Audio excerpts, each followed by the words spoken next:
In the gleaming heights of London's financial district, William Blackwood III's penthouse stood as a testament to British affluence and sophistication.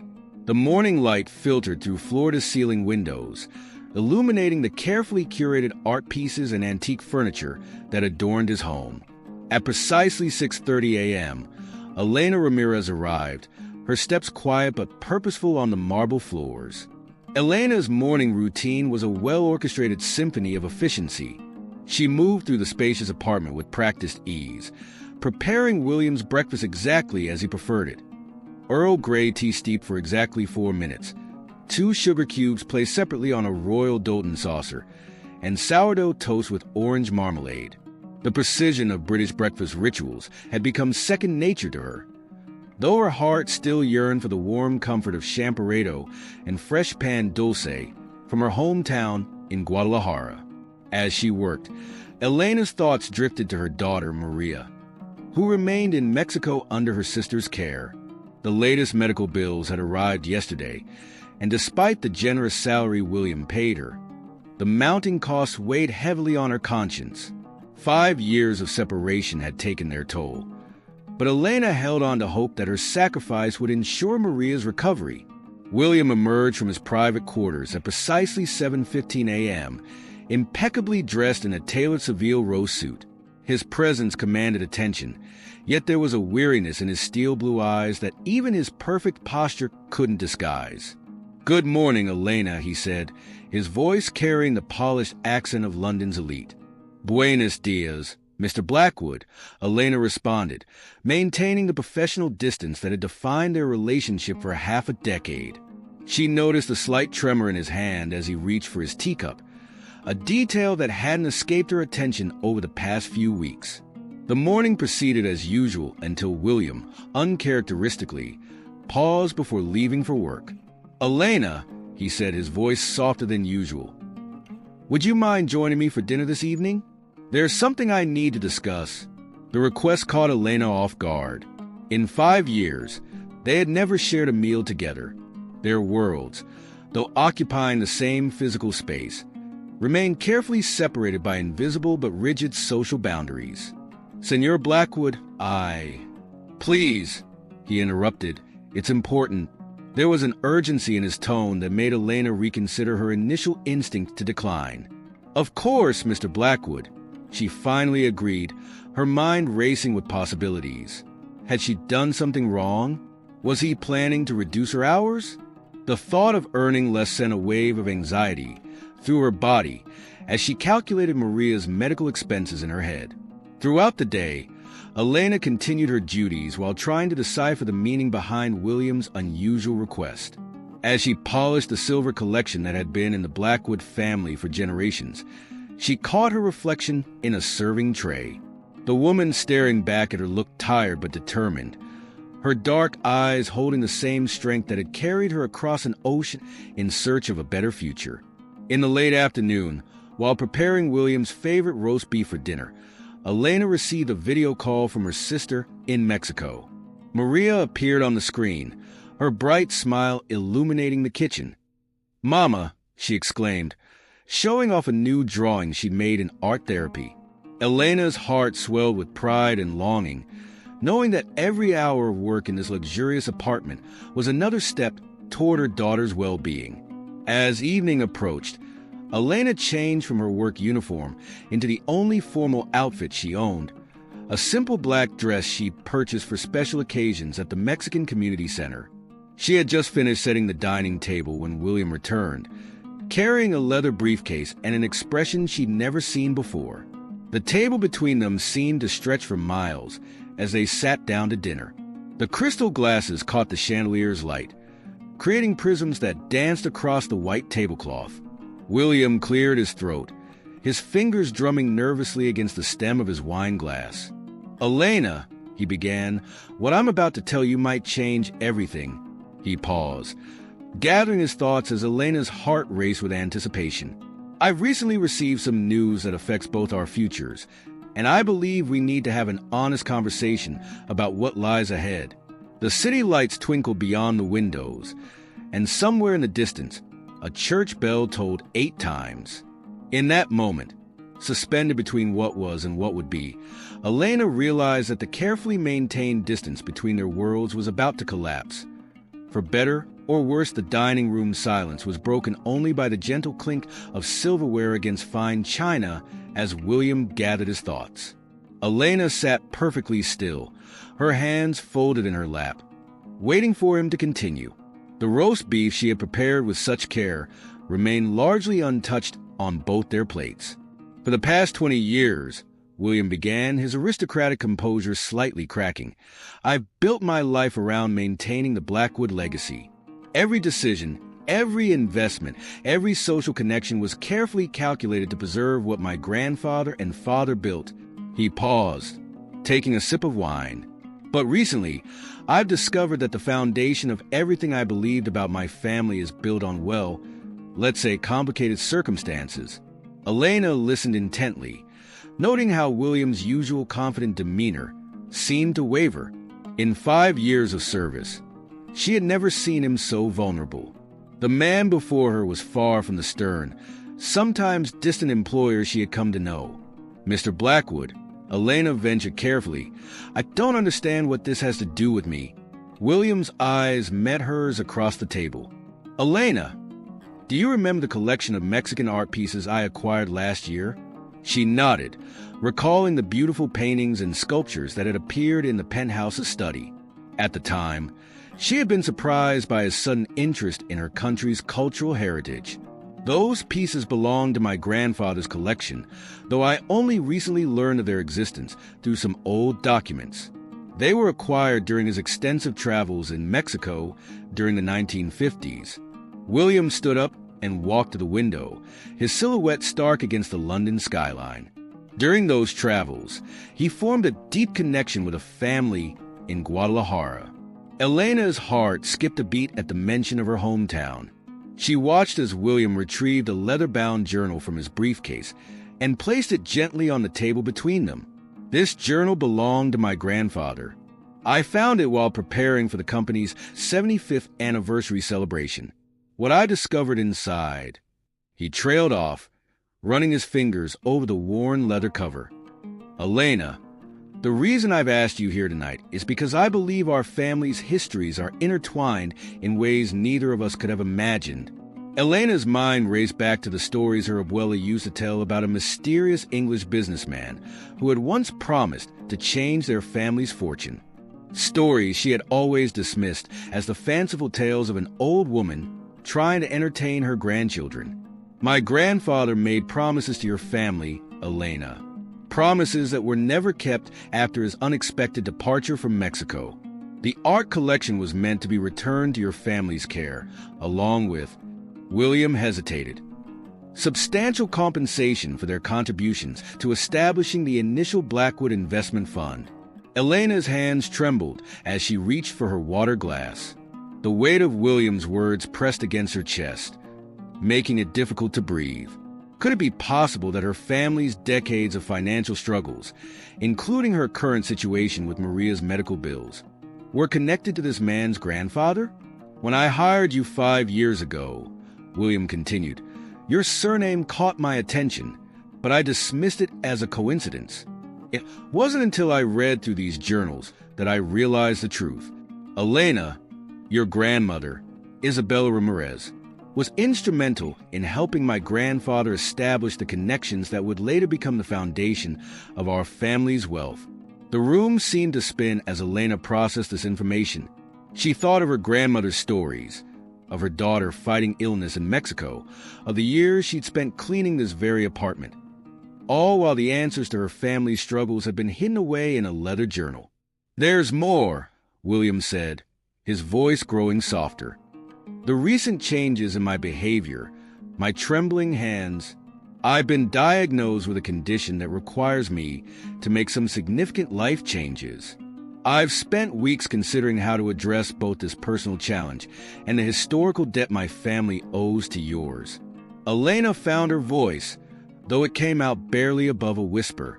What exactly are you saying, Mr. Blackwoods?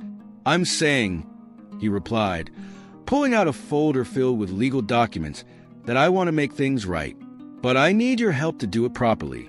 What I'm about to propose will require trust from both of us, something that transcends our current employer-employee relationship. Outside, a light rain began to fall, droplets streaming down the windows like tears. The city lights blurred into a kaleidoscope of colors, much like the way Elena's past and present were suddenly merging into an unexpected future. As William opened the folder, she realized that the careful distance they had maintained for 5 years was about to transform into something neither of them could have predicted. The legal documents spread across the dining table told a story that stretched across decades and continents. Elena's fingers traced the yellowed pages of contracts and letters, many written in both English and Spanish, that detailed the intricate relationship between the Blackwood and Ramirez families. "Your grandmother, Isabella," William explained, pointing to a photograph of a striking young woman standing proudly in front of a hacienda, didn't just help my grandfather with business connections. She was a brilliant financial mind in her own right, but in those days... He shook his head, acknowledging the prejudices of the past. Elena stared at the photograph, recognizing her grandmother's fierce determination in those young eyes. "Abuela always said she could have run a bank if they'd let her," she said softly, memories flooding back. "But I never understood why she was so bitter about the British investors she'd once known." William nodded gravely. "My grandfather's journals reveal that Isabella developed the investment strategy that saved the Blackwood fortune during the financial crisis of 1956. She identified key opportunities in the Mexican market that nobody else saw. But when my grandfather returned to London, William's voice cracked slightly. He took full credit for her insights. Elena's hand clenched involuntarily. All those years of watching her family struggle while cleaning the homes of London's wealthy suddenly took on a new, painful significance. "And now," she asked, her voice steady despite the emotion building in her chest. "Now, I want to make it right," William said, pulling out a fresh set of documents. "But my condition complicates things. The tremors you've noticed, they're symptoms of a degenerative neurological disorder. The doctors say I have to step back from actively managing the company." He managed a wry smile. "It seems the universe has a sense of irony. Just as I've discovered the truth about our family's connection, I need help more than ever." Elena listened as William outlined his proposal. He wanted to establish a joint venture between the Blackwood Group and a new company that would be headed by Elena, focusing on ethical investment opportunities in Latin America. The venture would begin with a substantial restoration of the funds that should have been her grandmother's, adjusted for decades of interest. "But Mr. Blackwood," Elena protested, "I don't have any formal business education. I've been working as a housekeeper for years." William's eyes sparkled with unexpected warmth. "Elena, I've watched you manage your daughter's medical care from across an ocean, balance complex household accounts, and navigate the challenges of living in a foreign country. More importantly, you have your grandmother's instincts. The documentation I've found proves that financial acumen runs in your blood." He slid another document across the table. "Maria's medical records. I took the liberty of having my medical team review your daughter's case. There's an experimental treatment program at London's Royal Children's Hospital that shows promising results for cases like hers. As part of our arrangement, Maria could be transferred here, with all expenses covered." Elena's heart leaped at the possibility of having her daughter near her again, but years of careful pragmatism made her hesitate. "This is overwhelming. How can you be sure this will work?" "I'm not sure," William admitted, "but I am sure that I need someone I can trust to help guide the company through this transition. Someone who understands both worlds we inhabit. And I'm sure that I owe your family this chance." As if on cue, Elena's phone buzzed with a video call from Mexico. Maria's face appeared on the screen, her bright smile a reminder of everything at stake. "Mommy, mira mi nuevo debullo," her daughter exclaimed, holding up an artistic rendering of what appeared to be a family standing together. William watched the interaction with gentle interest. "Perhaps," he suggested quietly, "this is the universe offering us both a chance at redemption. My family's and yours. Elena studied the complex emotions playing across William's face. The proud businessman was showing her a side of himself she'd never seen before. Vulnerable, honest, and perhaps a bit afraid. In that moment, she realized that despite their different backgrounds, they were both standing at a crossroads where the past and future converged. "There's something else you should know," William added, reaching for another folder. "The art collection my grandfather acquired. It's not just valuable in monetary terms. Each piece tells part of a story that connects our families in ways even I'm still discovering. And some of these pieces contain clues to additional investments and properties that Isabella helped establish, investments that were never properly documented in the official records." The rain outside had intensified, drumming against the windows like 1,000 fingers, tapping out a rhythm of anticipation. As Elena reached for the folder, she felt as though she was not just opening documents, but opening a door to a new chapter in both their lives, one that would require them to redefine everything they thought they knew about family, legacy, and trust the following weeks transformed the penthouse into a command center of cultural and financial reconciliation. The dining room table, once a symbol of the social divide between William and Elena, now hosted daily strategy sessions surrounded by laptops, documents, and cups of tea that grew cold as they lost themselves in work. Elena's natural business acumen emerged like a butterfly from its chrysalis. Her years of observing London's elite from behind the scenes had given her invaluable insights into their world, while her Mexican heritage provided a unique perspective on international opportunities. William watched with quiet satisfaction as she masterfully navigated conference calls with investors, switching effortlessly between English and Spanish. "You remind me so much of Isabella in these moments," William commented one evening, showing Elena another photograph from the journal. In it, her grandmother stood confidently beside William's grandfather, pointing to something on a map spread across a desk. She had the same fire in her eyes when discussing business strategies. Elena's transformation wasn't without its challenges. Some board members raised eyebrows at William's decision to elevate a former housekeeper to such a prominent position. But their skepticism began to fade as Elena's innovative proposals for ethical investment in Latin American communities showed promising early results. The most significant change came when Maria arrived in London. The little girl's presence filled the penthouse with a warmth it had never known, her laughter echoing through rooms that had previously known only the quiet efficiency of business dealings. William, to everyone's surprise, found himself enchanted by her presence. "Señor William, ¿quer ver mi colección de mariposas?" Maria asked one afternoon, proudly showing him her sketchbook filled with butterfly drawings. Despite his limited Spanish, William sat with her for hours, learning the names of each butterfly species she had illustrated. Elena watched these interactions with a mixture of joy and amazement. The strict boundaries that had once defined their relationships were dissolving, replaced by something more complex and meaningful. Yet, as Maria's health improved under the new treatment program, Elena couldn't help but feel a lingering uncertainty about the rapid changes in their lives. One evening, as they reviewed the latest findings about the art collection, William noticed her distraction.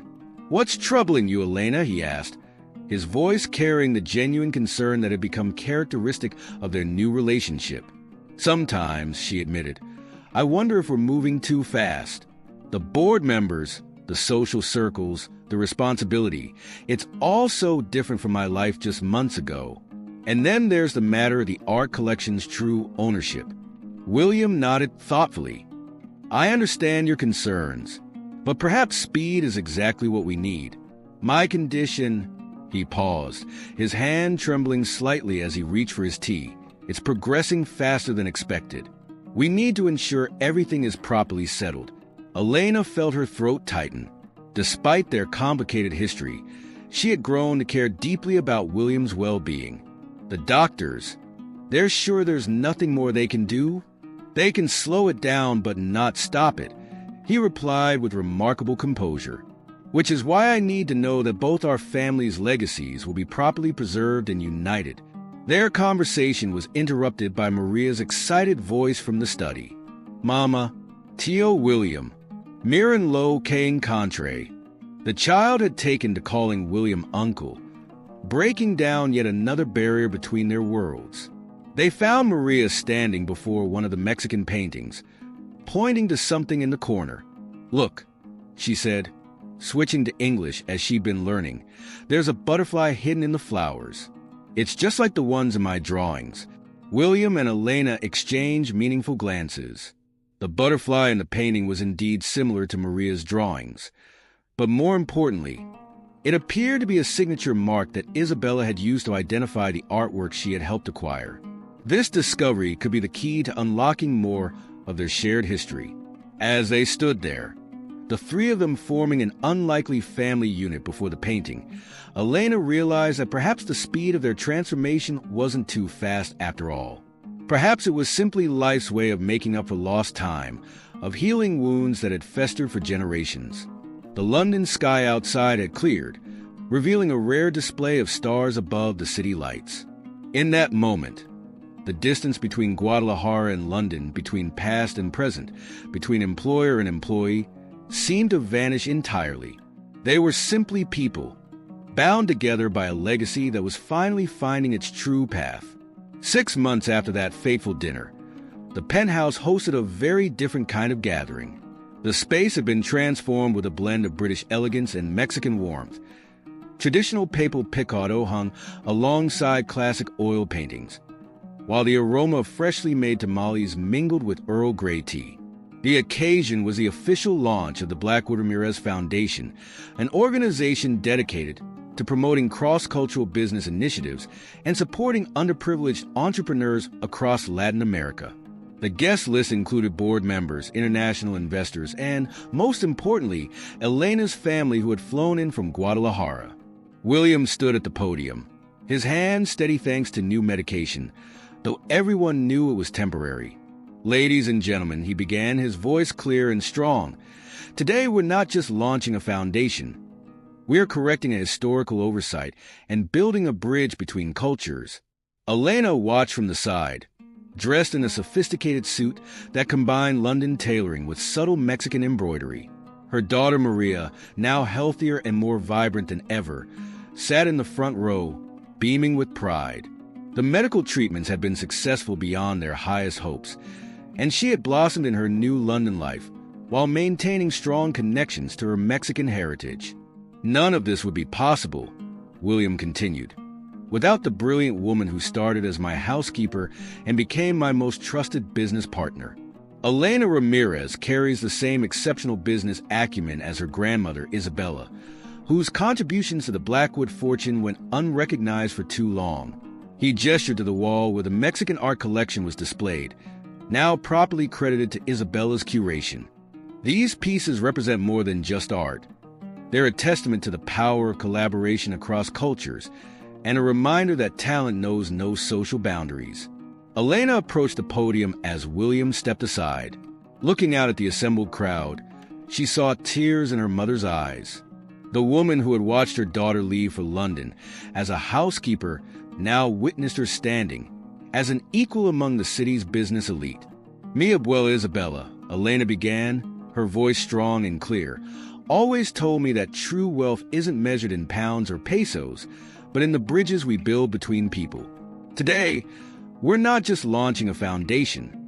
We're fulfilling a legacy that spans generations and continents."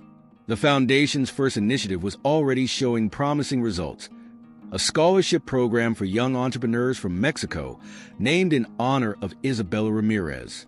The art collection, now properly documented and credited, would tour both countries, telling the story of the unique partnership that had shaped both families' destinies. As Elena concluded her speech, Maria approached the podium with a surprise. A large, framed butterfly drawing she had created, combining elements from her grandmother Isabella's signature mark with modern design elements. For the foundation's logo, she announced proudly, her English now fluent, though still carrying a charming Mexican lilt. William's eyes glistened as he watched the interaction. Though his condition would eventually take its toll, He had found peace in knowing that his family's legacy would continue in a way that honored both its British roots and its Mexican connections. The evening concluded with an unexpected announcement from William. "While I will always maintain an advisory role," he said, "I am officially appointing Elena Ramirez as the new CEO of the Blackwood Group. Her vision, integrity, and understanding of both our worlds make her the perfect choice to lead us into the future." The applause that followed was thunderous, but Elena barely heard it. Her thoughts were with her grandmother Isabella, imagining how proud she would be to see this moment, not just of Elena's success, but of the reconciliation between the families and cultures she had tried to bridge so many years ago. Later that evening, as the guests departed, Elena, William, and Maria stood together on the penthouse balcony. The London skyline glittered before them, while inside, the warmth of their merged cultures created a home that defied traditional boundaries. "Sabes que, Mommy?" Maria said softly. "I think the butterflies in my drawings were trying to tell us something all along. They were showing us that the most beautiful things in life come from transformation." William smiled, placing a gentle hand on Maria's shoulder.